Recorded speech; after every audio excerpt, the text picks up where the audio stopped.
रोहित शर्मा और विराट कोहली के रिटायरमेंट के बाद इंग्लिश खिलाड़ी ये मानकर बैठे थे कि एशेज से पहले इंडिया जो है वो उनके लिए प्रैक्टिस सेशन होने वाला है। लेकिन मानो यंगिस्तान ने कहा कि भैया तुम्हारे बेसबॉल का बाजा जो है वो हम ही बजाएं, और खूब बजाया।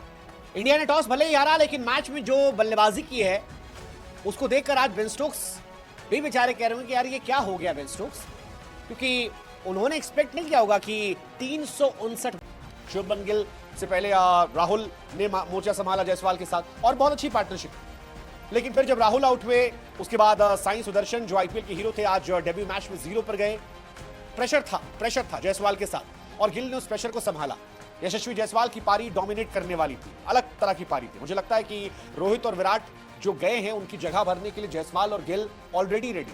दोनों कमाल के प्लेयर हैं और दोनों अगले 10 साल इंडियन क्रिकेट को सर्विस देने वाले, और मुझे लगता है कि ये दोनों बहुत बड़े खिलाड़ी बने। इंडिया की खूबसूरती यही है कि एक जनरेशन के प्लेयर जाते हैं तो अगली जनरेशन जो है वो बिल्कुल तैयार होती है। पिछली बार जब लक्ष्मण, द्रविड़, तेंदुलकर ये सब रिटायर हुए थे तो उसके बाद मोर्चा संभाल लिया था चेतेश्वर पुजारा ने, अजिंक्य रहाणे ने, विराट कोहली ने, बाद में रोहित शर्मा ने, और अब नई पीढ़ी भी तैयार। शुभमन गिल की ये पारी अभी भी वो नॉट आउट है 127 पर, या जायसवाल का शतक हो, ये बता रहा है कि यार हम लंबी रेस से घोड़े।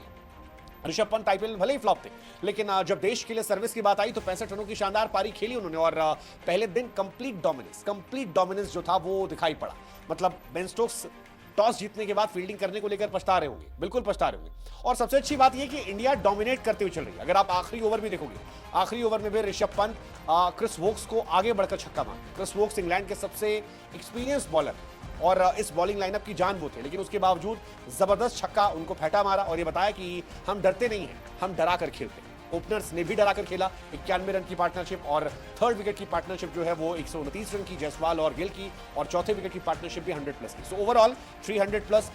बिल्कुल इंग्लिश जो बेसबॉल स्टाइल है उसी स्टाइल में बनाया गया, लेकिन कंप्लीट डोमिनेंस के साथ विकेट संभाल कर। अब क्या ये इंडियन बल्लेबाजों की अच्छी बल्लेबाजी है, या इंग्लिश गेंदबाज बेअसर है, या फिर ये पिच सड़क है, इस पर चर्चा चल रही है। मतलब कईयों का मानना है कि इस पिच को देखकर रोहित और विराट भी कह रहे हैं कि भाई साहब यार हमको भी खेलने दिया होता, हम भी इस पिच पर इतने फेंटे मारते, मजा आता। लेकिन ये है या नहीं है ये देखने वाली बात है। लेकिन पहले दिन इंडिया की अगर आप बात करेंगे तो इंडिया ने जब कभी बहुत ज्यादा रन बनाए किसी टूर पर तो श्रीलंका में बनाए थे 399, हाईएस्ट था 327 साउथ अफ्रीका में था, और 372 था, और अब 359 इंग्लैंड। ये थर्ड हाईएस्ट स्कोर है एक दिन का।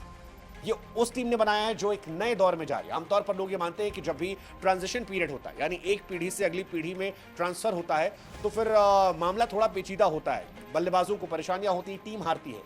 माइकल वॉन और तमाम इंग्लिश खिलाड़ी जो है वो इस इंडियन टीम को काफी अंडररेट कर रहे थे, लेकिन मुझे लगता है कि ये इंडियन टीम काफी ज्यादा बेहतर है, और ये टीम परेशान करेगी। ये टीम इतनी आसानी से नहीं हारेगी। भले ही साई सुदर्शन इस मैच में चले नहीं है, लेकिन मुझे अभी भी लगता है कि वो एक बहुत मजबूत कड़ी है, और शायद सेकंड इनिंग में वो आपको दिखाएंगे। मतलब वो अनफॉर्चुनेट थे कि वो पहले मैच में शायद एक्स्ट्रा प्रेशर लेकर आउट हो गए, लेकिन अभी भी इंडियन बैटिंग लाइनअप में बहुत दमखम है। अभी ऋषभ पंत खेल रहे हैं, शुभमन गिल खेल रहे हैं, इसके बाद भी करुण नायर हैं, रविंद्र जडेजा हैं, शार्दुल ठाकुर को अच्छी बल्लेबाजी आती है, बुमराह भी थोड़े हाथ चला लेते हैं। So overall they have good batting lineup, और 500 के आसपास तो कहीं मतलब बिल्कुल हम जाते हुए दिख रहे हैं, और अगर 500 हम जा रहे हैं तो फिर बड़ा शानदार हो सकता है। इसके अलावा रिकॉर्ड्स की भरमार आज है, जैसे 2 इंडियन बल्लेबाज जिन्होंने किसी टूर के पहले दिन शतक लगाया, तो उसमें भी आज रिकॉर्ड बना। गिल और जायसवाल ने ये रिकॉर्ड बनाया। इससे पहले ये रिकॉर्ड तेंदुलकर, सहवाग के नाम था साउथ अफ्रीका के सामने 2001 में, पुजारा और शिखर धवन के पास था श्रीलंका गैले में 2017 में, और अब तीसरे प्लेयर ये बने हैं जिनके बीच में ये रिकॉर्ड हुआ।